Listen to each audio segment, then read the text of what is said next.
Okay, this is a good topic to follow up on what I titled Early Warnings for Education. The topic of that report was more on how climate change is impacting education, but it had some elements of how early warnings can help. So I just made the title a bit more attractive for the audience.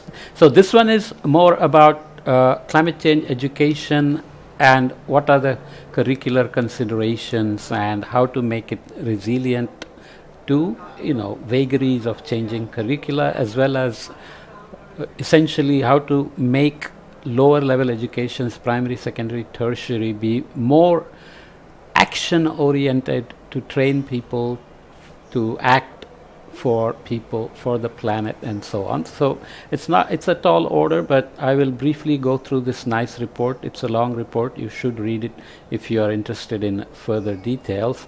Where am I? I need to close this. I recorded this actually, and I screwed it up by picking the wrong source of sound, and it let in all the ambient noise, so I have to unfortunately redo it. But this happens when you are doing these things. Whenever I find free time, I try to do this, and I should be more careful, but obviously I'm not. Otherwise I would have been a successful award-winning climate scientist, right? Anyway, education and climate change, learning to act for people and planet. This is by UNESCO Global Education Monitoring Report, Climate Act 13, Climate Action, so that's the SDG color band there, and other organizations. A cute little girl, looks like from South America, carrying a little pine tree seedling to plant somewhere. So this is what we mean by climate action oriented education, so that the kids are involved on understanding climate change, maybe in the local context, and they understand mitigation and adaptation by getting involved in little projects like this.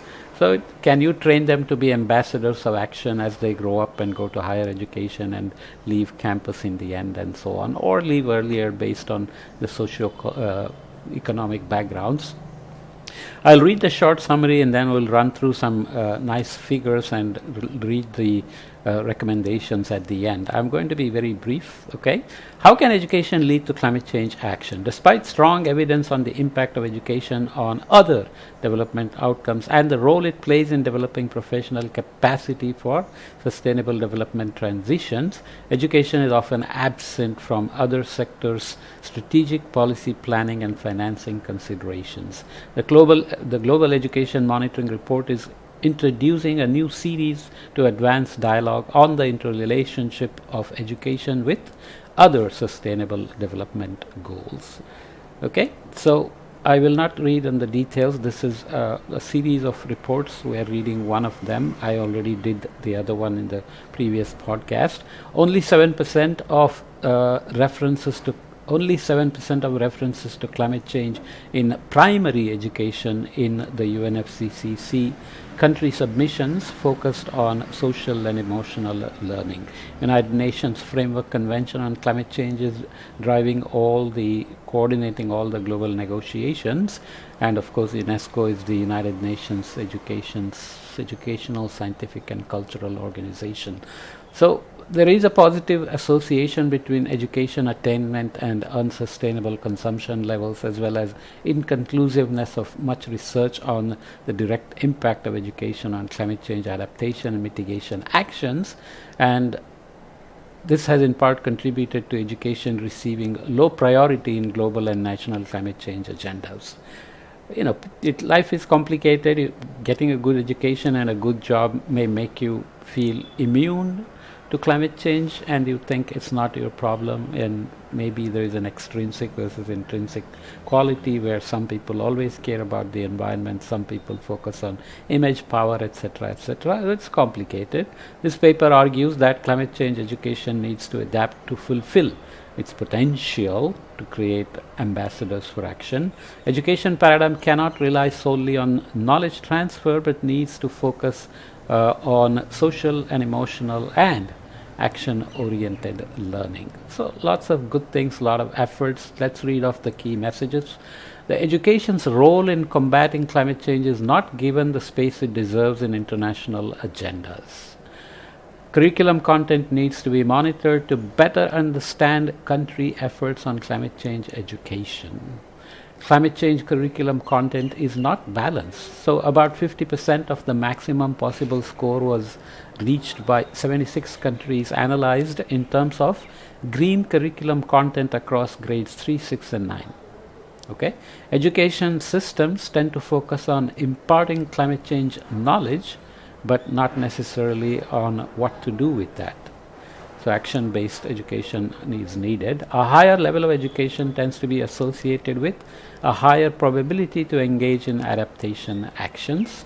Even in India, little education, even a few grades of education to women, girls, makes them grow up and be better at adaptation and responding to early warnings, as we will see later. A higher level of education does not appear on its own to motivate mitigation action. This is why education is not considered in the big plans often. Education can mitigate climate change indirectly through its impact on demographic growth. So educating girls makes them, delay their marriage, increases year of education, and was most significant driver of reduction in childbearing between 1993 and 2014 in Bangladesh. Basically, educating girls is the best contraceptive we know of. Multiple sectors rely upon formal, non-formal and informal education to increase capacity for climate change adaptation and mitigation. Students and youth are calling for improved climate change education. It says climate change, but climate change. I have a podcast on eco-anxiety and whether it's rising, and youth and students are affected by it because it's their future, and maybe we are using too many hyperbole and alarmist messages to convey climate change impacts and the future, but nonetheless they feel anxious, so we need to educate them to say what they can actually do about it, right? Campaigns around climate change aim to raise awareness among adults, which is useful, but again it doesn't always translate to action or sustained action. One action bias, quick response, and then sliding back to business as usual is very common. Climate change related disasters disrupt education, which was the topic of the last podcast, where we talked about how early warnings can help. Climate change and education are interrelated, as we said. You can see the schematic here. The role of education in addressing climate change is critical, but not sufficiently mobilized. Education can exacerbate or mitigate climate change. So this is tricky. So informal, non-formal, and formal. Excuse me. Education can be formal, non-formal, or informal, and can translate to knowledge and attitudes in terms of science and technology, social, emotional, and experiential. What does it end up in terms of actions in mitigation, adaptation, or climate change, resource use, carbon emissions, and other processes affecting climate change? Right? And it feeds back to climate change impacts, income and livelihood loss, education attainment and achievement, which should have again an impact. So you need some way of understanding what education is doing or not doing, whether it's having a positive impact or negative impact, whether it's producing action heroes or not, and so on. Climate change is disrupting education systems and outcomes, as we discussed already in the previous podcast. Formal education needs to transform to advance climate change mitigation and adaptation. So it's not just about pedagogy, but actual problem-based, project-based learning, team building, communication, etc. on how to get engaged in climate mitigation and adaptation. Climate resilient education infrastructure needs to be prioritized. This is happening in some places like Indonesia. We'll see again and again that countries that are not necessarily responsible for climate change so far are now much more vulnerable, so they are responding better in terms of policies, education, curricula, and infrastructure as well. Okay, education tends to improve knowledge, attitudes, and resilience, but not enough. So if you look at students' scientific knowledge, that varies widely between countries. So this is about melting permafrost affecting the Earth's climate in terms of how many students gave correct answers versus roof gardens reduce carbon dioxide removals in the air in terms of correct answers. So you can see the puzzling response patterns. New Zealand, which is a small, rich, highly educated country, is high on permafrost information but low on roof gardens. And Singapore is up here, which is highly vulnerable, small, tiny state, which depends on the neighbors and the world for everything. So it's highly sensitive to climate, and hence climate education is well advanced.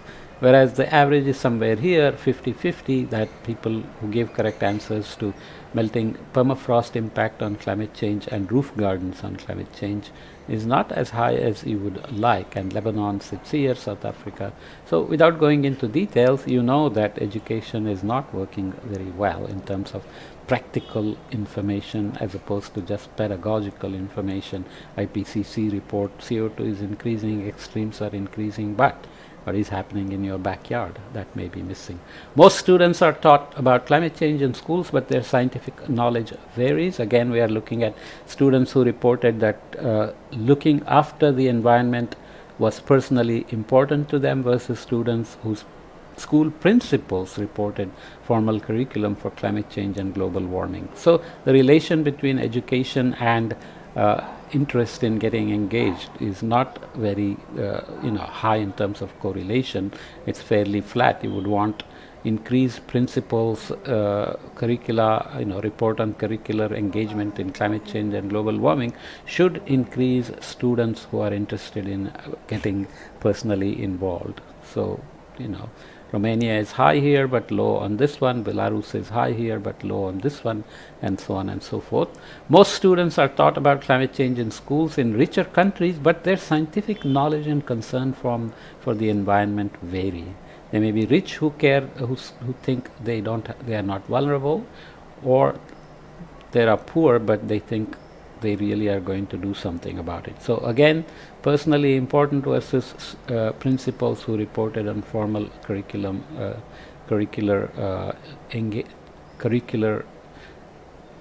formal curriculum for climate change and global warming. And you can see that the countries here are again very scattered. There is no strong correlation between the wealth and the interest in engaging. More formal education is linked to greater preparedness for climate change adaptation. So there is a lot of evidence from all countries, including here in Cuba, Dominican Republic and Haiti, that showed that better education among the population reduced vulnerability in the short term through greater awareness of crucial information, faster and more efficient responses to alerts, and better post-disaster recuperation. However, there were also important long-term effects through the empowerment of women and the creation of social networks for mutual assistance. So the cascades of education are really positive reinforcements and a virtuous cycle as opposed to a vicious circle. Okay. Education empowers women to make childbearing decisions, as we said. We can read a little bit again. While individuals in rich countries bear the main responsibility for climate change due to their unsustainable consumption and production patterns, rapid population growth in poor countries is also a growing challenge. Two main drivers increasing greenhouse gas emissions are increasing GDP per capita, 2.3% per year over 2010 to 2019, and population growth 1.2% per year between 2010 and 2019. But education, as we read before in Bangladesh and other countries, even in India, shows that each year of education can reduce the number of children they give birth to.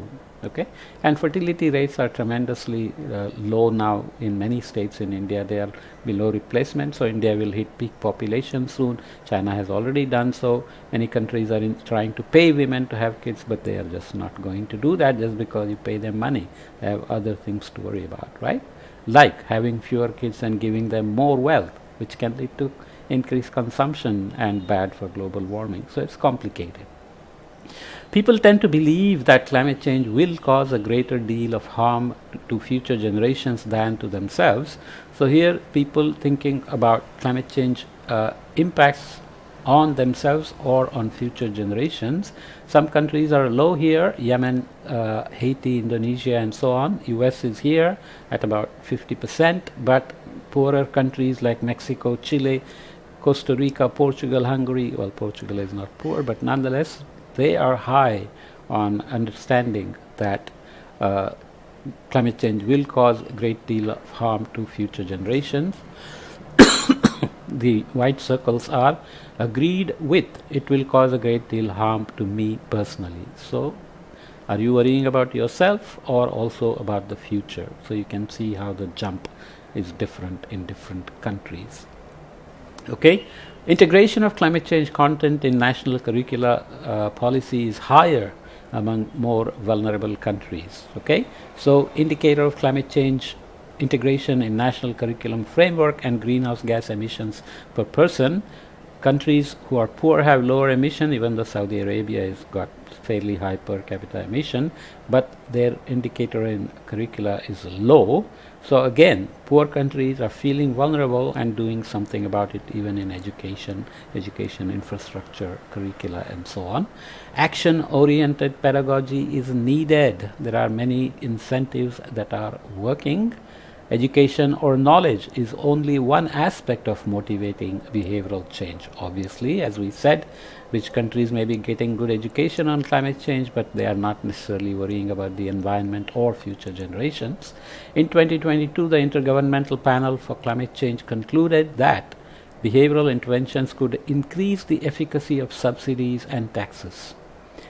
Okay, when you incentivize with subsidies and taxes for EVs, solar panels, other things, education can help to improve that the impact of those choices and the choices themselves.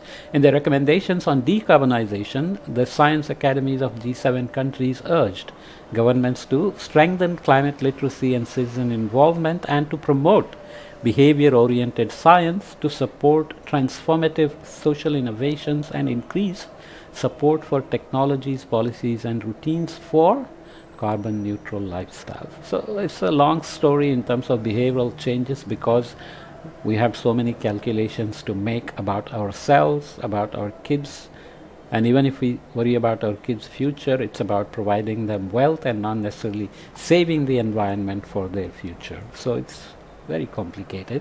Some countries envisage a broad-based pedagogical transformation approach.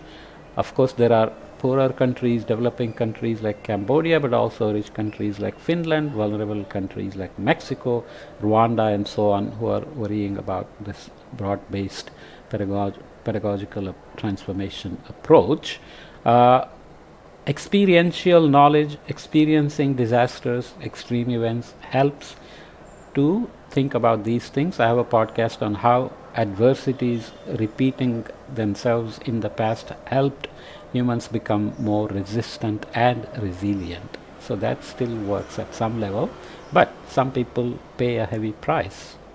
So we have to do these things urgently. Formal education develops skills for climate change mitigation and adaptation. Whether they also translate to action is different, as we saw. Students and youth are advocating for a broad vision of climate change education. They are feeling anxious and they are feeling ill-equipped to deal with it, so they want education to train them better. School networks have experimented with action-oriented learning. So there are concepts of eco-schools and there are examples that I'm not going to read, climate action schools project and so on and so forth. Sesame workshop in India, science education for action and engagement towards sustainability and so on and so forth. There is a networked campus of net zero, sustainability, etc., but that's for university level, not for primary, secondary and tertiary level. Teachers feel underprepared to teach climate change education. One of the goals of my climate change education channels is to give all levels of education, even for kids and teachers, and hopefully it's helping. Okay, informal education through communication and incentives is a vital tool. Climate change education cannot stay limited to formal education. Public communication and awareness campaigns often offer more effective non-formal and informal learning opportunities. They aim to inform, raise awareness, shape public understanding, change behavior, network and put pressure, change behavior, network and put pressure on decision makers. Behavioral change is tricky, but nonetheless education can help. Rational ignorance is something to consider as well, where people know that it's not good, but they say, well, it's not going to affect me, so I'll just wait. Targeted communication campaigns accompanied by incentives influence behavior. As we said, subsidies and taxes are more effective and efficient when they're accompanied by education, climate change education, action-based climate change education. Cities are taking part in informal learning initiatives to influence behavior. There are already alliances of cities, resilient cities, and so on and so forth, but you can follow up on the examples. Monitoring and evaluation of climate change education needs to be fit for the purpose. Anytime you're trying to make change or introduce changes, or you are spending money on making things happen, you need indicators to monitor and report and evaluate progress to make sure you are in the right direction, you're being effective and efficient, right? Green content is more common in higher than lower grades and in science than in social sciences. So this shows some data in terms of science and social science for grade 3, 6 and 9, and you can see how low the numbers are, and that social science is always less than science. So this has to change, because climate change is ultimately a social science problem. On the street, last mile, it's not about physics. Even if you make very good predictions and provide early warnings, how people accept it and act on it is social science, behavioral science. Okay, what are the recommendations? Education must adapt to be intrinsic to the climate change agenda. Progress on climate change must involve education and communication of good quality. A growing collective of education advocates are highlighting the need to prioritize and fund climate change education, and there are various incentives that I won't read. Shift the paradigm so that education can rise up to the demands posed by climate change challenge. So it's not just about what we talked about before in terms of making schools resilient, making children deal with the extreme events and come to school and learn, but also keep track of what is coming on the horizon and how to continue to sustain the resilience, mainstream that part into fiscal policies and budgets. So climate change education needs to be more deeply integrated into the curriculum across multiple subjects with adequate educator training support. And there is an excellent project called tropicsu.org, tropicsu.org, which provides resources for teachers to develop lesson plans on climate change into disciplinary core courses like science, math, biology, chemistry and social science and so on. So check it out.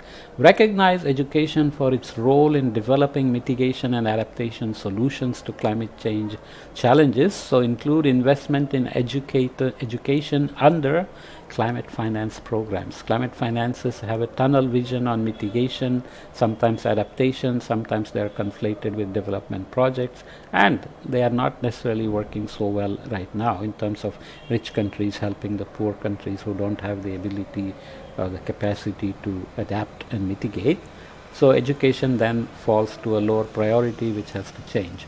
Commit to monitor efforts to greening education, starting with the curriculum. So debate and agree on the proposed indicator methodology while they consider future improvements. Education is a wicked problem. Society gets involved, and educators and society communities may not agree. Embark on a process to provide their documents for analysis in terms of monitoring, reporting, evaluation.